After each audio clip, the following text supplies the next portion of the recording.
Добро, благодарам за присуството. Почитувани, власта го одби предлогот на ВМРО ДПМН и коалицијата Обнова на Македонија за намалување на акцизата кај горивата за 50%. Власта одби дизел горивото да поевтини за 9,5%, а цената на бензините да поевтини за 13 денари. Вчера, ова пред целата македонска јавност ни беше соопштено од страна на министерот за финансии господинот Фатмир Бесими. Тие безочно лажат кога велат дека водат политика која подразбира парите да се враќаат кај граѓаните.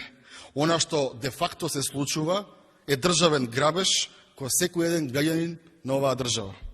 Почитувани, акцизата на бензините изнесува 22 денари, а ДДВ плаќаме 13 денари. Тоа се 35 денари по литар бензин давачки кон државата.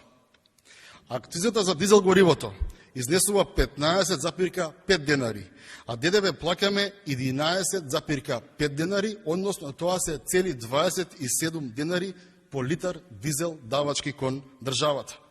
Во време на криза, во време на 4 кризни состојби во Република Македонија и дополнителна инфлацијска криза во најава, ова представува вистински грабеж од страна на власта кон граѓаните и кон стопанството.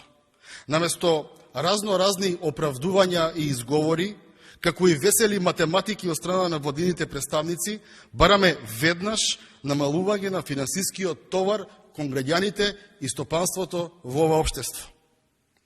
Оваа прилика сакам да ја искористам за демаскирање на аргументите дека возиме најевтино гориво во Европа и да му порачам на политичарот Бислимовски дека во Македонија просечната нето исплатена плата е 486 евра, во Србија е 634 евра, во Босна и Херцеговина 535 евра, во Бугарија 660 евра, а во Црна Гора 686 евра.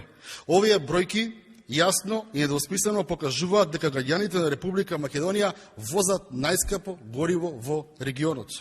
Обидите за манипулација на граѓаните од страна на власта едноставно повеќе не поминуваат. Потребно е веднаш по скратена постапка да се намали цената по литар гориво.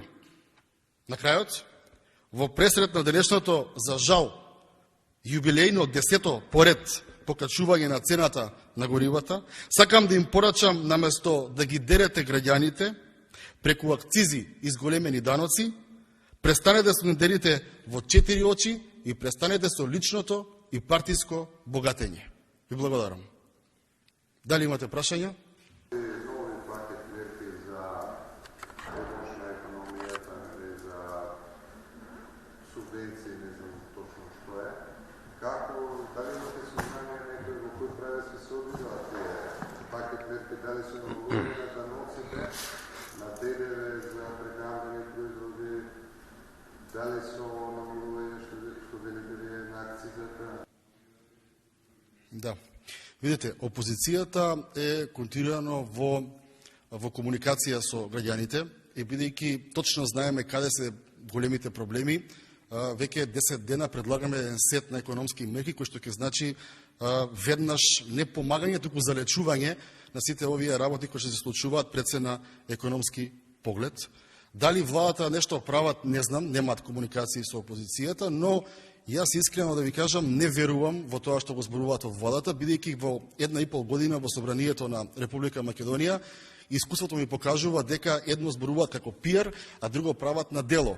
Еве ќе ве потсетам само на, ако се сеќавате, на околу 20 февруар минатата година се носеа пратеници во скафандри за 5 пакет на мерки да се донесе, тогаш тоа го представува како епохален успех дека е на државата, на владиниот економски тим. Тогаш иако имаше можност да гласа и опозицијата, бевме спремни, требаше пиар, требаше да се направи промоција, за да истиот датум, следната година, следниот февруар, носевме дел закони кои што беат петиот пакет на економски мерки. Сакам да ви кажам дека пета година се на власт и треба да сватат дека она ќе биде, ќе направиме, може би мине додека сте во опозиција да ветувате, но кога сте на власт, граѓаните од вас очекуваат сериозни и благотворни мерки сега и веднаш, бидејќи народот живее сега и денес. Така што генерално не знам што прават во владата, ќе мора нив да ги прашате за подетални информации. Оно што ние го предлагаме веќе 10 дена, тие го одбиваат и навистина представува сериозен товар и на стопанството и на граѓаните оваа економска криза. Дали вие како позиција основно ова намалување на акцизите на горивата и намалување на данокот на додадена вредност за прехранбените производи од 5 на 0% и за останување на данокот на ДДВ за струјата и за парното грејење 5% или колку беше, не знам, од 5 на 10, предложите некои други мерки за ублажување на последиците од овие кризи. Да, ние во континуитет, ова беше првиот пакет на економски мерки.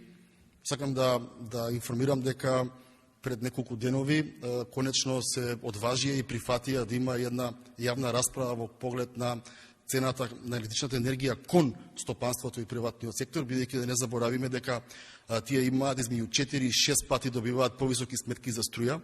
Потоа тоа ги чини нивните производи поскапи, тие ги покачуваат цените и на крај повторно граѓаните се оние кои што ја плаќаат на крај цената и за тоа што е покачена струјата за приватниот сектор, така што генерално тие прифатија да имаме една јавна расправа, каде што ќе ги викнеме сите заинтересирани страни, сите оние кои што се важни во овие економски текови во државата и ќе разговараме и таму ќе добиеме плюс економски мерки, бидејќи она кое што можам да го кажам е тоа дека економските мерки не се прават на Илинденска, не се прават ниту во Собранието, ниту во Комисијата за финансирање и буџет при Собранието на Република Македонија, тие се прават на терен со стопанствениците, со приватниот сектор, со пензионерите, со сите оние целни групи кои што навистина имаат еден по-неубав живот или еден поскромен живот од тоа што го имале пред една година, а работат подеднакво исто.